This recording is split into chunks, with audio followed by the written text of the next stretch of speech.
Assalamualaikum warahmatullahi wabarakatuh. Bab 1, bagian ketiga. Mengkaji Quran Surah At-Taubah, surah ke-9 ayat 105 dan hadis tentang etos kerja.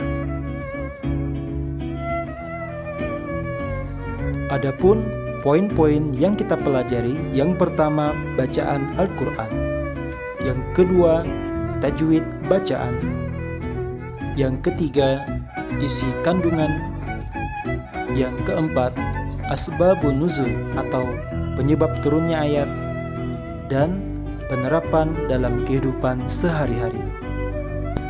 Mari kita simak Quran Surah At-Taubah ayat 105 yang berbunyi, Bismillahirrahmanirrahim.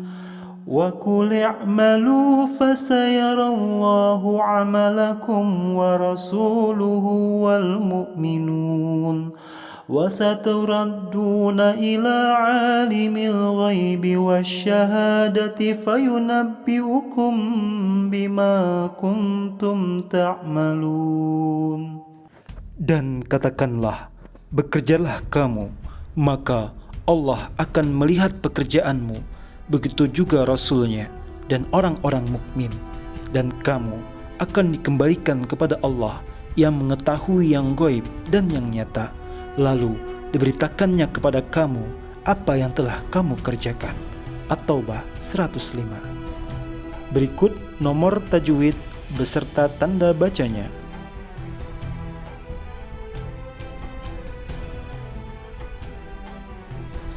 Asbabun Nuzul Surah At-Taubah ayat 105.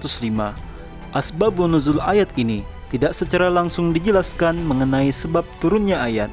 Dalam kitab Lubabun Nukul fi Asbabin Nuzul hanya menerangkan sebab turunnya ayat sebelumnya, yaitu ayat 102. Dalam kitab tersebut menerangkan tentang peristiwa Abu Lubabah dan 5 orang lainnya yang tidak ikut berperang. Peristiwa tersebut diriwayatkan oleh Ibnu Abbas bahwa Rasulullah SAW pergi berperang. Kemudian mereka merenung dan menyesal, dan kemudian mereka berkata, kita akan celaka. Kita berada di tempat yang teduh dan tenang bersama kaum wanita, sementara Rasulullah dan kaum mukminin yang bersama beliau sedang berjihad. Kemudian mereka bersumpah, demi Allah, kami akan mengikat tubuh kami di tiang masjid, dan kami tidak akan melepaskannya kecuali jika Rasulullah sendiri yang melepaskannya. Setelah mereka bersumpah, kemudian mereka pun melakukan apa yang sudah mereka ucapkan. Akan tetapi tidak semua dari mereka melakukannya. Ada 3 orang yang tidak melaksanakan sumpahnya. Sepulang dari peperangan, Rasulullah bertanya, siapakah orang-orang yang terikat di tiang ini? Ada seorang yang menjawab, ini Abu Lubabah dan kawan-kawannya yang tidak ikut berperang. Mereka bersumpah untuk tidak melepaskan ikatannya kecuali jika Rasulullah sendiri yang melepaskan mereka. Kemudian Rasulullah bersabda, aku tidak akan melepaskan mereka kecuali jika aku diperintahkan oleh Allah Subhanahu wa taala. Dengan adanya peristiwa ini, lalu Allah menurunkan ayat ke-102 dari surah At-Taubah dan kemudian melepaskan mereka dan memaafkan mereka.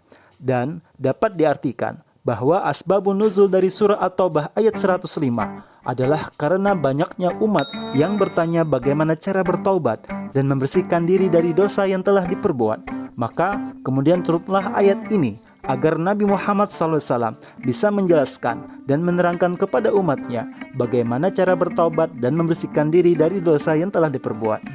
Ayat ini menumbuhkan kesadaran bersama sebagai seorang muslim agar tumbuh semangat juang yang kuat dalam bekerja dan beramal, etos kerja dan kerja keras. Inilah yang menjadi titik lemah umat Islam di hadapan umat yang lainnya. Akibatnya umat Islam seakan-akan menjadi mainan pihak lain dan tidak diperhitungkan dalam banyak percaturan dunia. Sebagai contoh, kasus Taliban yang baru-baru aja terjadi.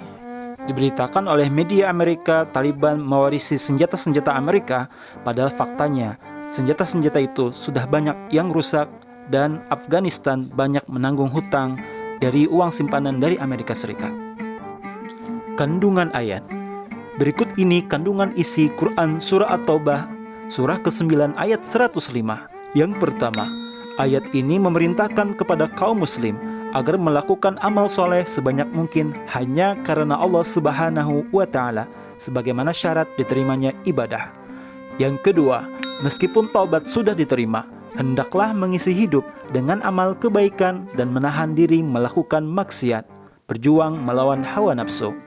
Yang ketiga, hindari sikap merasa amalnya sudah banyak sehingga memperlambat langkahnya beramal soleh lainnya. Yang keempat, mengingatkan agar tidak menyalahi aturan Allah Subhanahu wa Ta'ala, karena setiap amal akan diperlihatkan kepada Rasul dan kaum muslimin di hari kiamat kelak. Dan yang kelima, setiap manusia akan dikembalikan ke alam akhirat dan akan menerima balasan amalnya, baik dan buruk, sekecil apapun yang dikerjakan, sejalan dengan kadar keikhlasan yang dilakukan. Dan yang keenam, agar kita kaum muslimin bekerja dengan mencari rezeki yang halal lagi thayyib untuk memenuhi kebutuhan hidup. Etos kerja. Etos kerja adalah pandangan hidup yang khas dari suatu golongan sosial atau semangat kerja yang menjadi keyakinan seseorang atau kelompok. Jika dikaitkan etos kerja dengan muslim, maknanya adalah cara pandang seorang muslim bahwa bekerja itu tidak hanya bertujuan untuk memuliakan diri, tetapi juga manifestasi amal soleh yang mempunyai nilai ibadah di sisi Allah Subhanahu wa Ta'ala. Bekerja juga merupakan fitrah, sehingga tidak ada yang enggan dan malas bekerja. Sungguh, ia telah melawan fitrah diri dan menurunkan derajat dan martabatnya sebagai khairu ummah atau umat terbaik. Sabda Rasulullah SAW, yang artinya dari Abu Hurairah berkata, Rasulullah SAW bersabda, sungguh seorang dari kalian yang memanggul kayu bakar dengan punggungnya lebih baik baginya daripada dia meminta-minta kepada seseorang, baik orang itu memberinya atau menolaknya. Hadis riwayat Bukhari 1470. Kisah Sa'ad al-Amsyari dapat dijadikan teladan karena tangannya dicium oleh Rasulullah SAW dan didoakan oleh beliau agar tangannya tidak tersentuh api neraka karena bekerja membelah batu untuk menafkahi diri dan keluarganya. Berikut nilai etos kerja yang menjadi landasan dalam bekerja dan beramal oleh seorang muslim.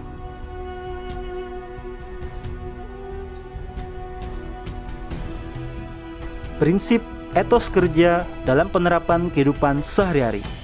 Yang pertama, bekerja, beraktivitas, dan beramal karena Allah, yaitu seluruh kegiatan hidupnya dilakukan sebagai perwujudan rasa syukur kepada nikmat Allah Subhanahu wa Ta'ala.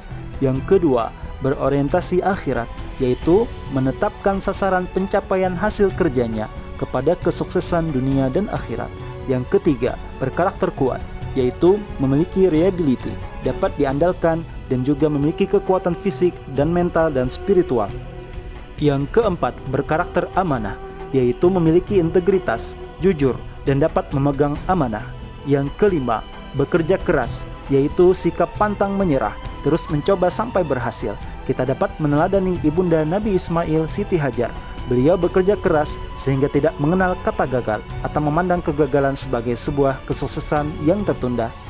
Yang keenam, bekerja cerdas, yaitu memiliki pengetahuan dan keterampilan, terencana, memanfaatkan segala sumber daya. Jika etos kerja dimaknai sebagai kerja, maka etos kerja seorang muslim bersumber dari visinya meraih kebahagiaan dunia dan akhirat. Manfaat etos kerja. Yang pertama, menjaga kehormatan diri, karena dengan bekerja keras, hidup akan menjadi mandiri dan bermartabat. Yang kedua, merupakan sarana untuk memenuhi kebutuhan hidup, baik yang bersifat pribadi maupun bagi keluarga.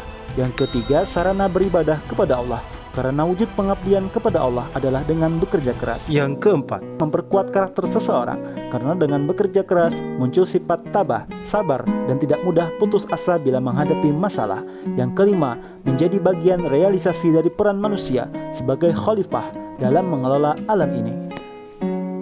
Kesimpulan,